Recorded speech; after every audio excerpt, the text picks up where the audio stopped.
Lost in the noise? I got you. I'm Vaughn Solis. Welcome to this series for powerful life change. Hi.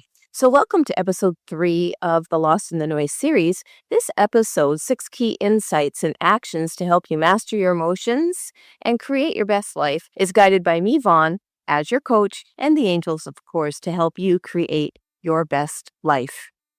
In this coaching episode, using 6 key insights, you'll learn how to stop being afraid of your emotions and instead connect to them more deeply to give you the best relationship you can have to yourself to create what it is you really want in your life every time you want change. In episode 2, we covered the 5 steps to help you rediscover your true self and develop a framework to help you create authentic life change with a more structured approach. We also discussed the difference between focusing solely on mental health to treat basically our emotional difficulties today, and the importance of connecting to our emotions as a key piece to creating optimal life change. By always understanding what you are feeling and having the skills to process what is going on within you, you can and will create the changes that you want in appropriate steps and the time frame with every decision and choice that you make. Well, emotions are one of the hardest things for us to connect to because of the fear we have about what they will bring up for us. Establishing a connection to our heart as our true place of connection to ourself, that is self all caps, and to the divine. This teaches us to feel compassion for ourselves in the same way that we would feel compassion for anyone else going through their own pain and struggle. Connecting to our heart through our emotions helps us tune into emotional wisdom that is already within us, just waiting to be ignited.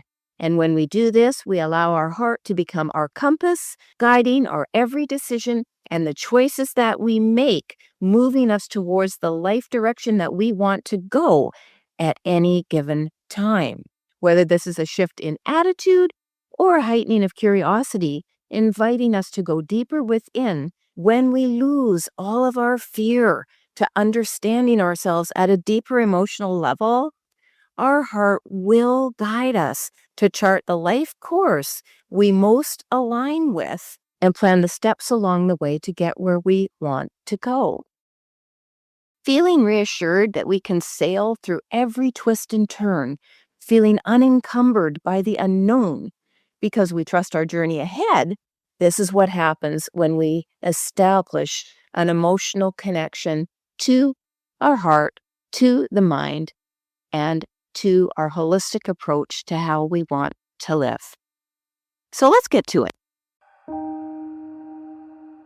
So why do we fear connecting to our emotions, which are the gateway to our most authentic state of being as we elevate our consciousness? To be clear, Western culture has not embraced emotional intelligence, or what I'll refer to here as emotional wisdom, to the degree we need to stop the stigma around everyone's emotional well-being, where we make emotional health a priority for everyone, for each other. Instead, we attribute emotional health as a weakness and giving in to our vulnerability. And no one wants to be judged as weak and vulnerable because we risk losing out on the ladder to success and in many other ways, socially and culturally. Not being able to more openly feel the bad stuff when life is painful and challenging, which becomes the case for all people at some point in their life journey, creates isolation and difference between us, where we hide our emotions and feelings from others, especially about the experiences that are hurting or challenging us the most. Or we believe we are emotional wrecks when we do ourselves to share more truthfully about what we have experienced or are going through at any given time. We bury more painful emotions on top of existing buried ones and disengage more and more from others.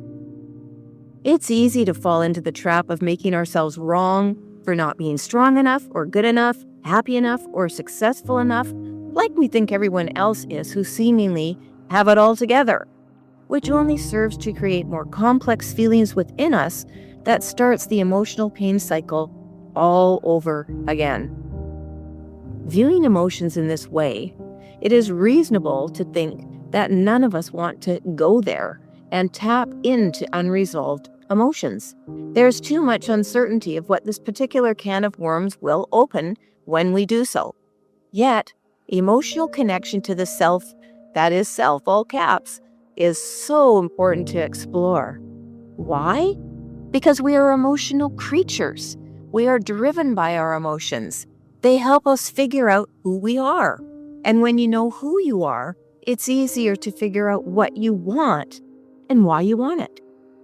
Also, learning to develop a connection to your most positive, self-loving, and self-nurturing emotions shifts your energy from fear-based thinking and reaction to compassion-focused energy, where you start to consider and choose how you want to respond to life situations and discern with more authenticity how you want to expand your life, when, and why. Choosing to live for more positive emotions helps you live with faster vibration energy. Some people think of this as higher vibration, but thinking of it in terms of fast and slow is a way I've come to adopt how I view energy. And this is essential, higher vibration energy, to creating lasting optimal change. So, how do you stop being afraid of your emotions and instead develop a deep connection to them? Emotional wisdom helps you become clear about who you are and what you want at all times. And knowing this will help you attract into your life all that you need and want to support your changing desires. Many people question their reason for being on the planet, but are terrified or too lazy to do the inner work. But if you want to master your life and create the changes we all continuously go through, you need to do some digging within.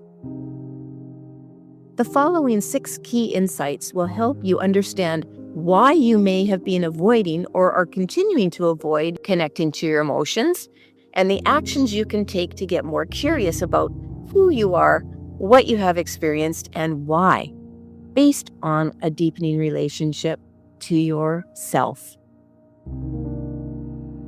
Answering these questions will help you discover the real you and define your ultimate reason for being on the planet, which is up to us to figure out when we question it. It will also invite you to create the opportunities to reframe and express your story in a way that uniquely represents your most truthful living at every stage of your life. So, here are the 6 key insights and actions. Insight number 1. You are not alone. Everyone experiences pain and are just as vulnerable to emotional upset, whether or not they admit it. Knowing we are all as vulnerable as the next person helps to break the stigma and isolation that we all feel in pain. Action 1. Share your story. Your story is important. Allow yourself to feel safe enough to share parts or all of your story and talk more openly about what you are struggling with emotionally with others and in appropriate situations. Sharing our stories helps to normalize the vulnerability we all feel and try to hide from others because of the general weakness we believe it represents. Actually, vulnerability, when shared, most often, if not always, is viewed by others as a strength people wish they had themselves. Action 2. Create a safe space to connect. Just one person talking creates a safe space that invites others to join in, which creates community and connection and the feeling of being supported. Insight 2. Having the fear you'll lose control if you become emotional. Most people are afraid that connecting to their emotions will feel overwhelming. They won't be able to control their actions or responses. They fear that they will look weak and appear unpredictable, if not crazy, to others. And while some of this may be true, our brain's survival instinct has a way of keeping us safe and in some semblance of control. For example, in my earliest weeks of grief after losing my daughter to suicide in 2005, I wanted desperately to end my life. I'd sometimes drive in a reckless manner on isolated roads, no one else was around, not caring what could happen to me. But then instinct would kick in, ending this rapid-fire emotional impulse that I had, and I'd be back to my endless misery, but in control, barely surviving, but with a focus on being able to thrive someday.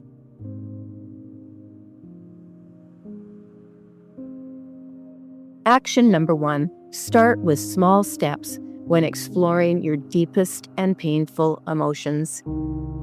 Always stop at a point when it feels comfortable for you to simply observe how your body is reacting to certain thoughts, triggers, and memories of painful experiences. And remember, a session doesn't have to be long. Action 2, stay grounded. It is essential that while undertaking a deep exploration of your emotions, that you work with guided meditations or a trusted practitioner to help you stay grounded while you're going through the emotions. Action 3, stay detached from the experience by taking a mental note of the relationship between your mind and body, and seek treatment for any discomfort, illness, and any imbalance you wish to heal or correct. And action number 4, create release mechanisms to cope. So what this means is that as you connect more deeply to your most painful and often hidden emotions, use creativity, including journaling and gentle physical activities, as healthy ways of releasing negative energy. It has to come out of your body. So energy that you do not release constructively from your body and mind will release itself anyway in many forms, including as illness, pain, or other symptoms that may be hard, if not impossible, to medically diagnose. And this actually happened to me in my early years of grief when I wasn't really constructively working with releasing the pain. I went to see doctors to see what was wrong with me, suffering stress and, just all kinds of weird symptoms going on in my body. And the doctors just had no clue what it was. And it wasn't until a few years later I really started to understand the toxicity that is within us, how it does, try and work its way through our body, because energy is always moving, and does present as many problems that, influence our behaviors and actions, our relationships, just about everything. So it's really essential that when you're going to have this relationship and dig into your emotions, that you do also have a way of channeling creatively and constructively and, with exercise and so on, the messages that you are getting from your body, what's happening when you're revisiting certain painful experiences, what you're thinking about them, what you believe about them, what is your actual truth and not truth, and information that you get to act on in a much more discerning way throughout all of your healing and growth journey. So insight number 3, and a little bit on the same topic, is not wanting to revisit past negative experiences. And it is true, traumatic and very painful experiences can leave us hesitant to even consider revisiting our emotions associated with these past events. Trauma memories aren't normal memories.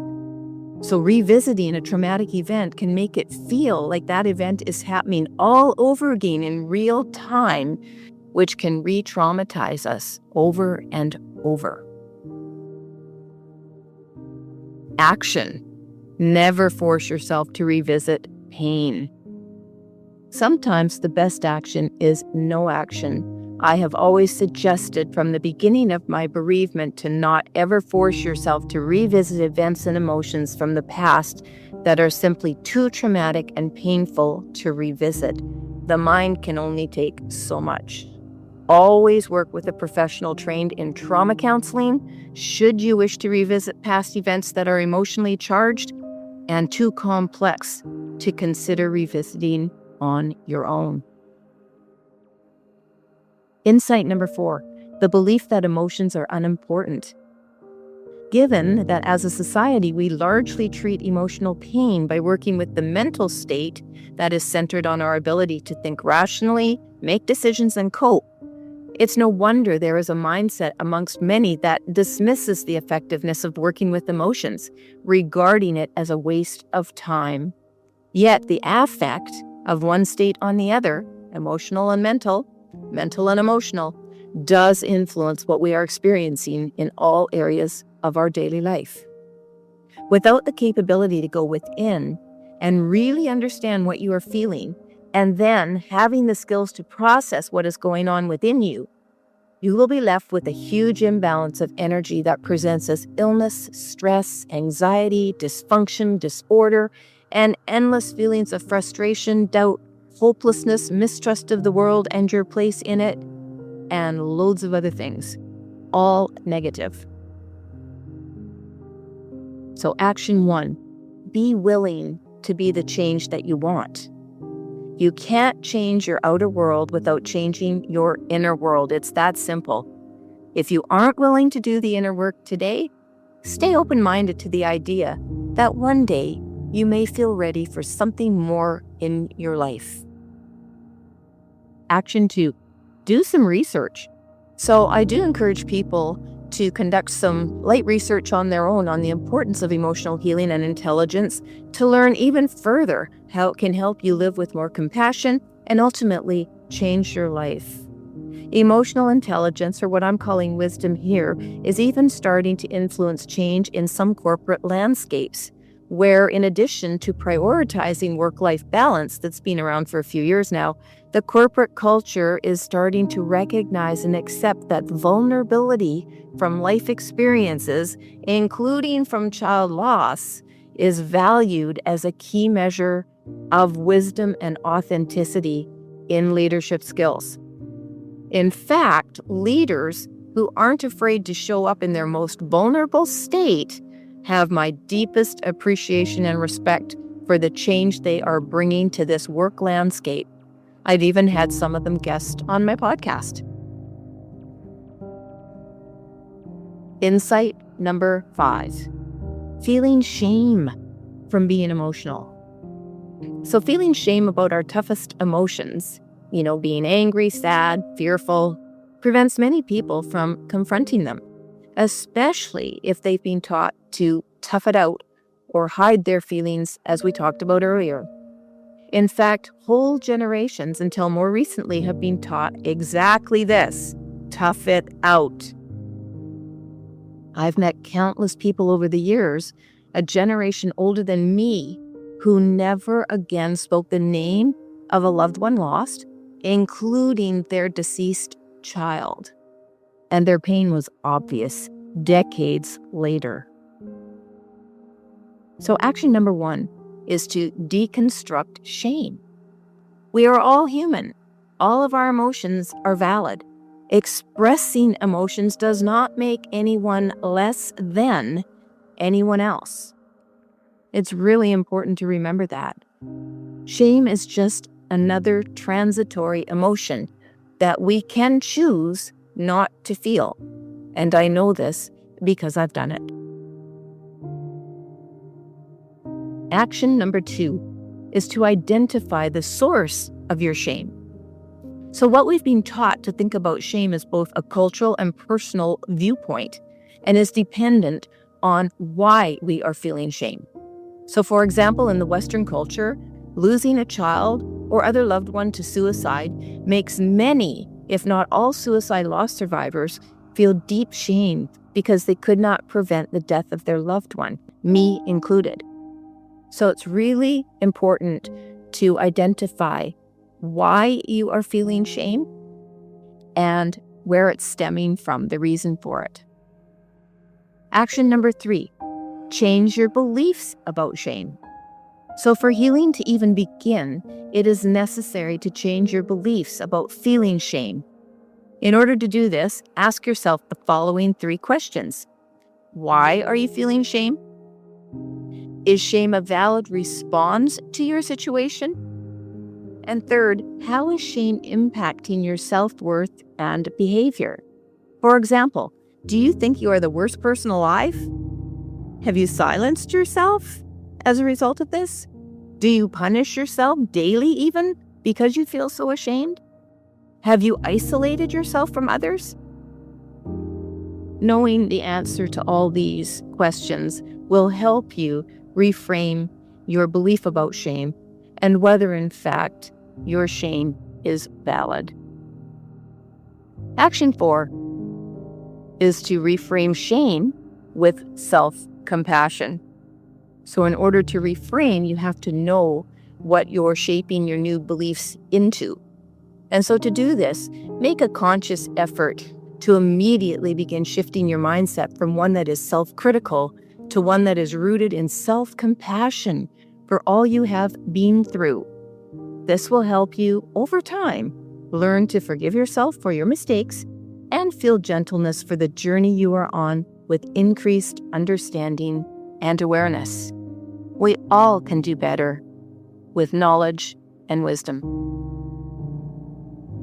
And lastly, insight number 6 is fear of change. So acquiring emotional wisdom comes from developing a deeper connection to self-awareness through your emotions and recognizing what you need and want to change in your life. Change can be both exciting and scary. It can feel disruptive and challenging, and one change always leads to another, kind of like dominoes. So you have to sort of be in it to win it, if you will. In other words, the moment you decide to change and transform your life, sometimes the changes and transformation just simply find you, and you have to be willing to go along with it. Let that domino effect play out in your life. So how do you do this? Your action step is to simply change your attitude. With an attitude of willingness to try new things, being able to adapt, remaining flexible and open to new ideas, you can explore all of the changes that you want with an adventurous spirit and the confidence you have within to trust that you can handle each step along the way.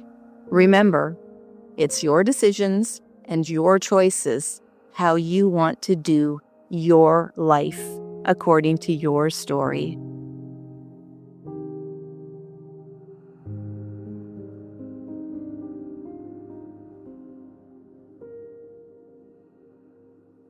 I hope you enjoyed this coaching episode, and I invite you to follow me on the Lost in the Noise series for more great content and tips coming your way to help you create your best life. And remember to check out the previous 2 episodes if you want to get the full experience as we are going on a wonderful, transformative journey together. Thanks for watching. Thanks for listening. Until next time.